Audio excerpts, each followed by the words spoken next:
Sir రాష్ట్రంలో చూసుకుంటే కొత్తగా ఈ తెలంగాణలో ప్రభుత్వము చెరువులపైన దృష్టి పెట్టింది. హైడ్రా రంగనాథ్ గారు చాలా చాకచక్యంగా రీసెంట్గా 2-3 కూడా డెమాలిషింగ్ అయిపోయినాయి. ముఖ్యంగా అందులో యాక్టర్ నాగార్జున గారి అన్కన్వెన్షన్ కూడా కూల్చడం జరిగింది.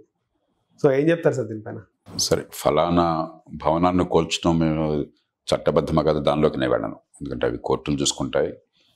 దానికి సాక్ష్యాలు, ఆధారాలు, రికార్డు ప్రకారం జరుగుతుంది. మనకేమైందంటే నగరాలు పెరిగిన కొద్దీ ఒకప్పుడు పెద్దగా విలువ లేని భూములు ఇవాళ కోట్ల రూపాయలకి వచ్చేసినాయి. అలాగే లక్షలాది మంది పొట్ట చేత పట్టుకుని గ్రామాల నుంచి నగరాలకు రావడం చేత భూముల ఆక్రమణలు, భూమి మీద బాగా ఒత్తిడి, రకరకాల వాళ్ళు లేఅవుట్లు వేయటాలు ఇష్టం వచ్చినట్టు, సరస్సుల ఆక్రమణలు, డ్రైన్లు పూర్తి చేయటాలు, ఇవన్నీ జరిగి నగరం నరకంగా మారుతోంది. ఆ నేపథ్యంలో ఎన్నికైన ప్రభుత్వం క్రమబద్ధంగా ఈ భూములు రక్షించడానికి, చెరువులు రక్షించడానికి అనుకుంటే పూర్తిగా మనం ఆహ్వానించాలి. ఏ ప్రభుత్వం అయినా కూడా ప్రభుత్వం ఒకసారి ఎన్నికైన తర్వాత అది మన ప్రభుత్వం. ఈ పార్టీ ఆ పార్టీ అది పక్కన పెట్టండి, ఈ కులం ఆ కులం పక్కన పెట్టండి.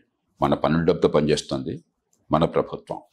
కాబట్టి ప్రభుత్వం మంచి ఉద్దేశంతో కనుక ఒక కార్యక్రమం చేపట్టినట్టయితే మనం వెంటనే దాన్ని ఆహ్వానించాలి, మద్దతు ఇవ్వాలి. అయితే ఇళ్ళలగానే పండుగ కాదు. మన దేశంలో ఏంటంటే ఆర్భాటం చాలా ఎక్కువ ఉంటుంది, హడావిడి ఉంటుంది. తర్వాత దీర్ఘకాలం దాన్ని కొనసాగించడం కానీ, శాస్త్రీయంగా సమగ్రంగా సమన్వయం చేయడం కానీ ఉండదు. అంచేత ఫలితాలు పెద్దగా రావు. చివరికి ప్రజలకి నమ్మకం పోతున్నా ఇలా చాలాసార్లు చూసామనుకుంటారు. కాబట్టి సమగ్రంగా చేయాలి. ఉదాహరణ లేక్స్ ఉన్నాయనుకోండి, మనకు దాదాపుగా 40% లేక్స్ దాన్ని పూర్తి చేసి రకరకాలుగా ఆక్రమణ గురైనని చెప్పని చెప్తున్నారు. హుస్సేన్ సాగర్ అట్లా అయిపోయింది. ఒకప్పుడు హుస్సేన్ సాగర్ 100 ఏళ్ల క్రితం మంచినీళ్ళ చెరువు. ఇవాళ ఏమైంది, ఆక్రమణలే కాకుండా మలమూత్రాలు, సూవేజీ, తర్వాత పారిశ్రామిక కాలుష్యాలు దానిలో గడుతున్నాయి. చివరి హుస్సేన్ సాగర్లో పడిపోతే ఎవరన్నా చనిపోయేది మునగటం వల్ల కాదు, ఆ విషం వల్ల చచ్చిపోతారు. అలా అయిపోయింది. ఓకే. కాబట్టి మనం ఏదో ఒక ఆర్భాటం చేయడం కాకుండా ఒక పద్ధతి ప్రకారం చేయాలి.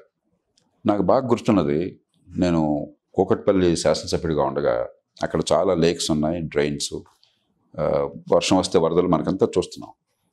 కొన్ని చోట్ల డ్రైన్ మీద వాళ్ళు ప్లాట్ఫామ్ కట్టేసి 3 అంతస్తుల బిల్డింగ్ కట్టారు డ్రైన్ మీద. ఇది అడుగు ఆక్రమించుకోవటం తర్వాత చూద్దాం. డ్రైన్ మీదే. నేను అప్పుడు ఆనాడు మున్సిపల్ కమిషనర్, నగరపాలక సంస్థ మున్సిపల్ మంచి అధికారం ఒక ఆయన ఉన్నాడు.